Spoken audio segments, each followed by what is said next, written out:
Kami lanjutkan informasi di Kompas Petang, Saudara. Polisi uji kemurnian kadar emas 74 kg yang merupakan barang bukti dalam kasus dugaan korupsi yang melibatkan ex-Jampitsus Febri Adriansyah. Usai menetapkan ex-Jampitsus Febri Adriansyah sebagai tersangka dalam dugaan korupsi, polisi hari ini menguji kemurnian kadar emas yang merupakan barang bukti dalam kasus tersebut. Selain emas, juga akan diperiksa keaslian dari dolar Amerika Serikat, dolar Singapura, dan juga rupiah yang ditemukan saat penggeledahan. Selain ex-Jampitsus, polisi juga telah menetapkan satu tersangka lainnya dari pihak swasta yang sudah ditahan sejak 10 Juli lalu. Penyidik dari Joint Investigasi bersama penyidik dari Kejaksaan Agung dan Pegadaian akan melakukan uji terkait tentang barang bukti yang ada. Pada hari ini terkait tentang barang bukti emas yang ditemukan 74 keping atau dengan disetarakan dengan 74 kg. Jadi nanti akan dilakukan uji terkait tentang Singapura dolar, US dollar dari FBI dan Kedutaan Amerika, termasuk dari Kedutaan Singapura dan Bank Indonesia. Penanganan kasus 3 korupsi besar yang menyeret ex-Jampitsus Febri Adriansyah masih berjalan dengan pengusutan yang dilanjutkan penanganannya dari polisi ke Kejaksaan Agung. Lebih lengkap soal 3 kasus korupsi besar yang menyeret ex-Jampitsus Febri Adriansyah, kita bahas bersama mantan Menko Polhukam Mahfud MD. Prof. Mahfud, selamat petang. Selamat petang. Prof. Mahfud, ini kan memang sudah jadi sorotan publik. Kemudian Kejagung juga sudah memastikan akan dilakukan secara transparan penyidikannya. Tapi masih ada kekhawatiran, ada konflik of interest ketika kasus itu dilakukan oleh Kejagung. Seperti apa yang harus dilakukan oleh Kejagung untuk membuktikan janjinya bahwa kasus ini akan transparan? Ya, kalau soal mau memenuhi janji itu kan ada di hati masing-masing ya. Kita tidak bisa menyatakan itu bisa dipenuhi atau tidak. Kan biasanya kalau pejabat bicaranya yang baik-baik saja, nanti transparan dan sebagainya. Tapi di lapangan kita kan tidak tahu. Jadi kita tunggu aja. Kan kita juga bisa ikut mengawasi ya. Jadi saya tidak menjamin juga lah, karena saya tidak tahu sesungguhnya apa yang terkandung di balik semua peristiwa yang serba cepat dan nampaknya tidak sesuai dengan hukum ini. Berarti itu maksudnya, aja, kita tunggu perkembangannya. Artinya Ya, maksudnya kejanggalan yang Anda temukan di mana saja poinnya, Prof? Kejanggalannya tersangka diserahkan ke Kejaksaan Agung oleh polisi dengan narasi dilimpahkan. Nah, kalau dilimpahkan itu kan berarti sudah P21. Kalau P21 itu artinya tersangkanya sudah diperiksa sesuai dengan pasal 61 ya KUHP. Itu kan mengatur tersangka diperiksa dulu, lalu berita acara pemeriksaan itu ditandatangani, lalu barang bukti ya beserta berita acara bahwa sudah diperiksa itu diserahkan. Itu namanya dilimpahkan. Tetapi harus sebelum dilimpahkan itu harus ada P21 dulu dari kejaksaan menyatakan ini yang sudah ditandatangani dan barang buktinya sudah cukup, maka sekarang jadi P21, lalu barang bukti beserta tersangkanya diserahkan. Ini belum diperiksa, lalu diserahkan. Tersangkanya belum diserahkan juga. Harusnya kan diserahkan oleh penyidik, ya, untuk ditahan atau untuk apa gitu kan diserahkan oleh penyidik Polri, karena Polri yang membuka. Nah, itu saja kan sudah pelanggaran. Dan saya kira masalah ini tidak perlu diperdebatkan tentang kesalahan ini. Saya kira semua orang yang mengerti itu sudah berbicara semua. Misalnya aktivis penegakan hukum pidana seperti Boyamin udah bicara lebih dulu. Lalu Pukat UGM, lalu ada Ginting, semua sudah mengatakan ini salah, gitu, ya.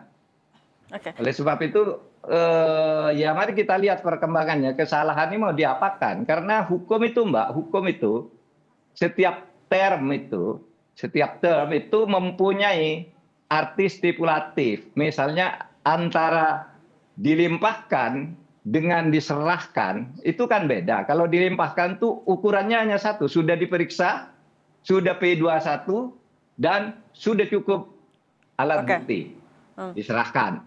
Oke, Kalau tidak ada itu tidak dilimpahkan namanya. Tapi kemarin Kejaksaan Agung kan bilang sudah dilimpahkan, Polri juga sudah dilimpahkan, padahal belum dilimpahkan secara hukum ya, dalam arti stipulatif. oke. Hukum itu punya arti sendiri, iya. Nah, Prof. Mahfud, berarti kalau ada kejanggalan dalam prosedur hukumnya, konsekuensinya dalam penanganan atau pembongkaran kasus ini secara lebih terang benderang, nanti akan apa yang akan bisa dihadapi?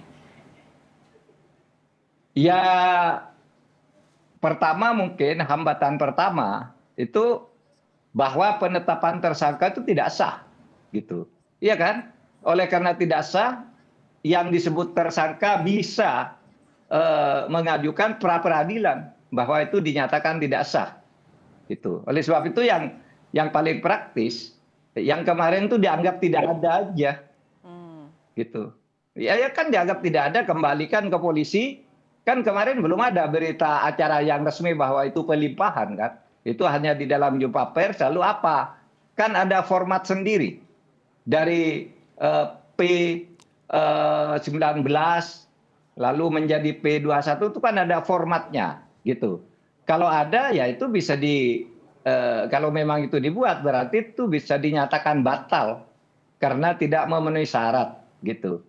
Itu satu yang paling praktis ya, dianggap tidak ada, lalu diproses lagi, panggil dulu, dicari Febrinya itu bersembunyi atau disembunyikan di mana, baru sesudah itu minta surat P21, baru dilimpahkan. Gitu, kalau mau urut ya, kalau mau urut. Kalau seperti ini kan sudah keliru ya. Salah lah, bukan keliru. Oke, Ya. Prof, kalau misalnya ada kekeliruan, apakah kalau menurut Prof Mahfud sebenarnya tadi pertemuan antara Kapolri dan Jaksa Agung juga sebenarnya untuk menegaskan berbagai spekulasi yang muncul dalam penanganan kasus, Prof? Oh iya, itu tugas pejabat. Menegaskan berbagai spekulasi yang tidak sehat itu yang mungkin dianggap negatif. Itu harus dinyatakan tidak khawatir kan gitu. Kan pejabat tugasnya begitu. Nggak usah khawatir, ini mau nanti pokoknya transparan gitu. Nanti kita lihat aja. Kan banyak memang pejabat begitu. Pokoknya ini beres semua, saya tidak pernah korupsi. Nyatanya korupsi juga, kan gitu. Iya kan? Seperti Febri Adriansyah itu ketika DPR mengatakan, wah pokoknya dijamin lah. Waktu nangkep menyita hartanya Zarov, saya heran anak buah saya sampai gemetaran karena melihat uang banyak. Sebanyak itu gitu. Itu kan bohong. Karena dia sendiri di rumahnya ada uang yang kayak gitu yang kemudian disita oleh kepolisian. Jadi kalau pejabat di depan publik harus itu memberi sinyal-sinyal yang positif meskipun sebenarnya negatif. Gitu. Oke, nah Prof, dengan barang bukti atau ya alat buktinya kan juga besar sekali untuk uang dan juga emasnya. Tapi kan keberadaan Febri Adriansyah masih jadi tanda tanya. Sebenarnya seberapa genting atau seberapa penting Febri Adriansyah ini juga untuk segera ditahan saja sama Kejagung? Ya seharusnya gitu, karena satu, orang tidak ditahan itu kalau ancaman hukumannya di bawah 5 tahun kan gitu. Lalu yang kedua, kalau kalau tidak dikhawatirkan melarikan diri, iya kan? Nah itu antara lain ya, dan tidak menghilangkan barang bukti. Bisa saja ini dalam keadaan begini barang bukti yang lain yang masih mau dicari lagi, karena ini kan 3 peristiwa. 3 peristiwa atau 3 kasus ini baru diselidiki di 2 tempat, baru digeledah di 2 tempat. Kan bisa saja dari kasus-kasus ini muncul nanti, sehingga bisa saja terjadi upaya penghilangan, upaya melarikan diri dan sebagainya itu. Ya seharusnya Febri Adriansyah ini segera ditampilkan ke publik, dan ditahan segera kalau dalam keadaan begini. Tetapi status ketersangkaannya harus disahkan dulu. Dan itu bisa cepat kok. Disahkan dulu. Pertama panggil, diperiksa, lalu suruh tanda tangan berita acara. Lalu pada saat yang sama kejaksaan membuat surat sudah P21 karena memang sudah lengkap. Lalu sesudah itu dilimpahkan. Baru nanti proses pelimpahan ke pengadilan oleh jaksa penuntut umum. Kan cuma gitu sebenarnya tuh bisa dikerjakan dalam 1 jam kok. kalau ingin memenuhi formalitasnya. Yang kemarin dianggap tidak ada, lalu hadirkan Febri Ardiansyah, lalu suruh tanda tangan berita acara bahwa dia sudah diperiksa, lalu serahkan ke kejaksaan seluruh berkas, lalu kejaksaan menjawab, oke, ini P21, sudah P21, serahkan seluruh barang bukti beserta tersangkanya. Itu lalu menjadi urusan kejaksaan. Nah, Prof, soal lagi-lagi tanda tanya di mana posisi Febri Ardiansyah ini juga kan keterangan dia adalah yang paling krusial artinya di sini. Tapi dengan belum ditahannya dan posisinya masih tanda tanya, apa yang terjadi menurut Anda, Prof Mahfud sebenarnya? Ya, kalau rakyat seperti saya ini boleh curiga ini bersembunyi atau disembunyikan oleh sesuatu kekuatan. Masa negara tidak bisa menghadirkan dia? Masa negara tidak mengumumkan dia ada di suatu tempat ini? Dan seterusnya. Apalagi dikatakan sudah dilimpahkan meskipun secara yuridis itu belum ada pelimpahan sekarang ini. Ya, berdasar pasal 61 KUHP. Gitu, Mbak. Oke, kalau misalnya ada kecurigaan disembunyikan, menurut Anda siapa yang nyembunyiin, Prof? Udah tahu. Nanti kalau kita nuduh-nuduh gitu, bari berbahaya. Pokoknya ini sangat aneh, negara tidak bisa menghadirkan seorang yang diumumkan sebagai tersangka. Dan tapi berarti Kan aneh. Dan berarti Ya, barang kan bukti aneh, sebanyak kan? itu juga, Prof, bisa dipastikan tidak hanya milik Febri seorang. Ya bisa saja. Bukan milik Febri seorang.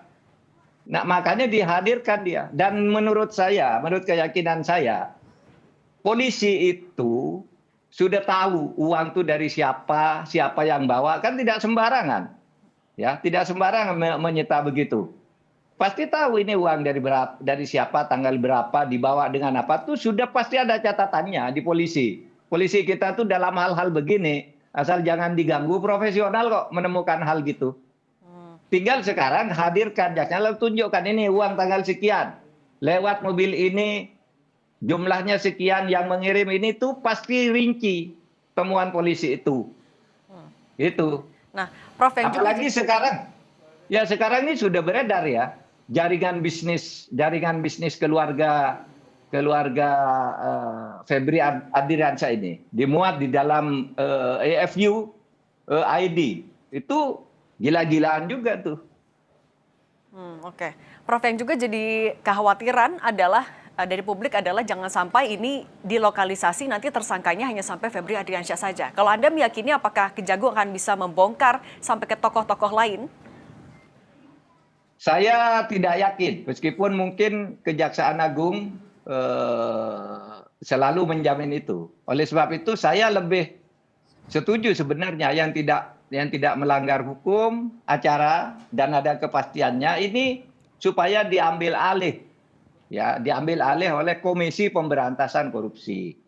Tetapi saya kira Kejaksaan Agung akan keberatan melakukan ini, kan gitu. Itu menyangkut prestise kelembagaan, menyangkut marwah kelembagaan, pasti diartikan begitu.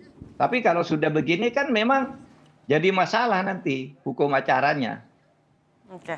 Secara hukum ini sebenarnya belum ada pelimpahan. Secara hukum ya. Oke. Baik. Iya. Oke, baik.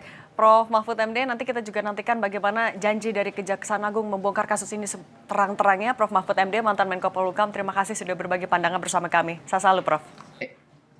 Makasih, Cindy.